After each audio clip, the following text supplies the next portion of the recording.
নমস্কার, আমি জ্যোতিষী শ্রী গৌর ভট্টাচার্য। হ্যাঁ, থাম্বনেলটা ঠিকই পড়েছেন যে আগামী 24শে জানুয়ারি 2026 এক অলৌকিক ঘটনা ঘটতে চলেছে। কি এমন ঘটনা ঘটবে এই চারটে রাশির জাতক বা জাতিকাদের জীবনে? এই চারটে রাশির জাতক বা জাতিকাদের জীবনে এক অভূতপূর্ব পরিবর্তন হবে। কারণ ওই দিনে হচ্ছে তিনটে রাশির ভাগ্য তো খুলছেই, তার সঙ্গে আরও একটা রাশি কথা বলবো, আরও তিনটে রাশি বলবো, টোটাল 6টা রাশির ভাগ্য কিন্তু খুলবে। এই 6টা রাশি কী কী, সেই 6টা রাশির তালিকায় আপনি আছেন কি না অবশ্যই কিন্তু দেখে নেন। ভিডিও শেষ পর্যন্ত অবশ্যই জুড়ে থাকুন। আর যদি আমার চ্যানেলটা এখনও সাবস্ক্রাইব করে না থাকেন, দয়া করে রিকোয়েস্ট করবো চ্যানেলটা একটু সাবস্ক্রাইব করে দিয়ে যান। আর আপনি কোথা থেকে আমার ভিডিওটা শুনছেন বা কোথা থেকে ভিডিওটা দেখছেন একটু কমেন্ট বক্সে লিখে দিন আপনার লোকেশনের নামটা, তাহলে বুঝতে পারবো যে কোথায় কোথায় আমার ভিডিওটা পৌঁছাচ্ছে। আমি জ্যোতিষী শ্রী গৌর ভট্টাচার্য। আমার চেম্বার হলো সারা ভারতবর্ষে একটাই চেম্বার। অন্যান্যদের মতো বিভিন্ন পাড়ায় পাড়ায় চেম্বার, বিভিন্ন জায়গায় আমার চেম্বার নেই, বিভিন্ন হোটেলে চেম্বার নেই। প্রতিদিন আমি একই জায়গায় বসি, প্রতাপবাগান 6 নম্বর সরণি, বাঁকুড়া। অন্যান্য জ্যোতিষীদের মতো বিভিন্ন জায়গায় পাড়ায় পাড়ায় চেম্বার করার প্রয়োজন হয় না। আমি এটাই বিশ্বাস করি, যদি আপনাকে আমি সঠিক প্রেডিকশন দিতে পারি, সঠিক যদি প্রতিকার করতে পারি, তাহলে আমি এক জায়গায় বসলে সমস্ত জায়গার মানুষ আমার কাছে আসতে পারবে। আমি সেই প্রতিকারের উপরে কিন্তু জোর, বা সেই মানে আপনার কুষ্টি বিচারের উপরে জোর, বা সেই আপনার প্রেডিকশনের উপরে জোর ফোকাসটা কিন্তু প্রতিনিয়ত দিয়ে আসছি। 2010 সাল থেকে একই পেশায় আপনাদের সেবায় কিন্তু নিয়োজিত আছি। আপনারা গুগলে গিয়ে সার্চ করে দেখুন অ্যাস্ট্রোলজার গৌর ভট্টাচার্য, সেখানে সমস্ত তথ্য আপনারা পাবেন। বেশি কথা না বাড়িয়ে মূল আলোচনায় ফিরবো আজকে। প্রথম বলবো যে এই 24শে জানুয়ারি 2026 এই 6টা রাশির ভাগ্য কিন্তু খুলছে। 6টা রাশির ভাগ্য খুলছে। কী কী? 3টে রাশির খুব বেশিভাবে খুলবে, 3টে রাশির মোটামুটি খুলবে। কী কী কেন হবে?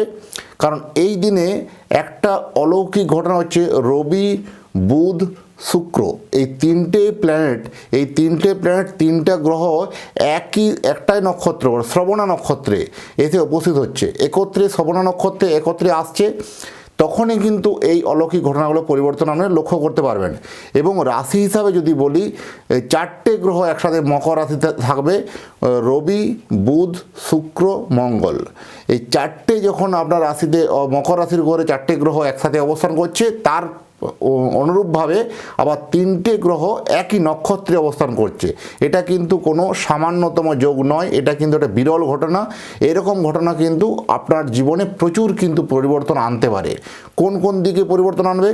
শ্রবণা নক্ষত্রকে আমরা জানি নিশ্চয়ই যে শিক্ষার, বিভিন্ন লার্নিংয়ের জন্য ভালো, বিভিন্ন কমিউনিকেশন স্কিলের জন্য ভালো, বিভিন্ন যোগাযোগ ক্ষেত্রগুলো ভালো, বিভিন্ন যে কোনো সৌদা বা বিক্রি বা কোনো ড্রিল করার জন্য ভালো, বা যে কোনো যোগাযোগ স্থাপনের, নতুন কমিউনিকেশান, নতুন একটা ভালো যোগাযোগ পাওয়া, নতুন একটা কমিউনিকেশান পাওয়া, ভালো কলেজে ভর্তি হওয়া, ভালো স্থানে ভর্তি হওয়া, নতুন কোনো বিজনেস স্টার্ট করা, নতুন কিছু প্ল্যানিংয়ে, নতুন কোনো চিন্তাধারাকে কিন্তু আরও বাড়িয়ে দেয় এটা শ্রবণা নক্ষত্র।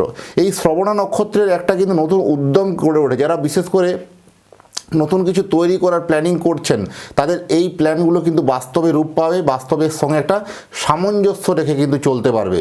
যারা বিশেষ করে পলিটিক্যাল বা রাজনীতির ক্ষেত্রে যারা যুক্ত আছেন, এই শ্রবণা নক্ষত্রের সময়তে একটা অলৌকিক পরিবর্তন বা একটা অভূতপূর্ব পরিবর্তন আপনার জীবনে কিন্তু ঘটবে। কি ঘটনা ঘটবে? হয়তো রাজনীতি বা পলিটিক্সে আপনি কোনোভাবে নাম সেভাবে পাচ্ছিলেন না বা সুনাম পাচ্ছিলেন না, হঠাৎ করে সেখানে আপনার সুনাম কিন্তু হবে। যারা বিশেষ করে শেয়ার মার্কেট বা বিভিন্ন জায়গাতে অর্থ ইনভেস্টমেন্ট করেন বা যারা শেয়ার ট্রেডিং করেন, তারা বিশেষ করে বহুদিন থেকে লস লস লস এই কথাটা আপনাদের কিন্তু শুনে আসতে হচ্ছিল বা দেখে আসতে হচ্ছিল। আর একটু দেখি এইভাবে কিন্তু জীবনে অনেকখানি আপনি লস পিছনে চলে গেছেন। এবার কিন্তু আপনার জন্য কিন্তু একটা যে কার্ভের মতো একটা সাকসেস কিন্তু আসা সম্ভব বা আসবে। কি এমন ঘটনা? যাদের শেয়ার মার্কেটে যারা ইনভেস্টমেন্ট করেন বা যারা কোনো ফাটকা ব্যবসা করেন, তাদের জন্য এই সময়টা শুভ খবর কিন্তু হবে, ফিনান্সিয়ালি যে একটা ভালো হবে। কোন কোন সেই রাশিগুলো, 6টা রাশির আপনার ঘটনা বলবো আপনাকে। প্রথমে বলবো আপনার মকর রাশি, তারপর হচ্ছে বৃষ রাশি, তারপর হচ্ছে কন্যা রাশি, কুম্ভ রাশি, বৃশ্চিক রাশি, মিথুন রাশি। এই সেই 6টা ঘটনা বললাম। 6টা ঘটনা রাশি মকর রাশি, বৃষ রাশি, কন্যা রাশি, কুম্ভ রাশি, বৃশ্চিক রাশি আর মিথুন রাশি। এই 6টা রাশির জাতক বা জাতিকাদের জন্য আপনারা লিখে রাখুন। হ্যাঁ, আপনাকেই বলছি, আপনি লিখে নিন যে এই জানুয়ারি মাসের শেষ সপ্তাহ এবং ফেব্রুয়ারি মাস পর্যন্ত আপনার জীবনে কিন্তু একটা অলৌকিক পরিবর্তন, অভূতপূর্ব ঘটনা কিন্তু পরিবর্তন আনবে। আপনি বহুদিন থেকে বহুভাবে লাঞ্ছিত হয়েছেন, আর মনে হয় আমার উন্নতি হবে না এরকম ভেবে উঠেছিলেন, আপনি সব আশা ছেড়ে দিয়েছিলেন। এবার কিন্তু আপনার নতুন করে আশার আলো আসতে চলেছে, এটা কিন্তু হলপ করে বলে দেওয়া সম্ভব, বলে দেওয়া যায়।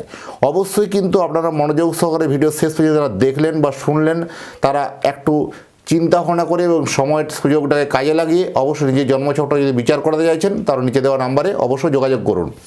আর আমার চেম্বার তো সারা ভারতবর্ষে একটাই চেম্বার, এবং আপনি অনেক দূরে থাকলে ধরুন আমার কাছে আসবেন কিভাবে, বা আপনারা আসতে পারছেন না বা আসার সময় হচ্ছেন না, আপনার জন্য অনলাইন কনসালটেন্সি আছে। অনলাইনে আমার সঙ্গে কথা বলতে পারবেন।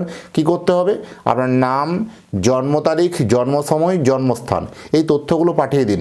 জন্ম তারিখ, জন্ম সময় জানা নেই সঠিক, দুটো হাতের ছবি তুলে পাঠান। হস্তরেখার উপর বিচার করে আপনাকে প্রেডিকশন করতে পারবো বা বলতে পারবো যে জীবনে কোন পথে চলা উচিত, কোন পথে গেলে আপনি সফলতা বা সাকসেস পাবেন, সেই একটা রুট ম্যাপ আপনাকে আমি তৈরি করে দিতে পারবো। যাই হোক, এতক্ষণ ধরে অধীর আগ্রহে অপেক্ষা করে ভিডিওটা দেখার জন্য বা শোনার জন্য অসংখ্য ধন্যবাদ। আবার দেখা হবে নতুন একটা তথ্য নিয়ে, নতুন একটা ভিডিও নিয়ে। ভালো থাকবেন। নমস্কার।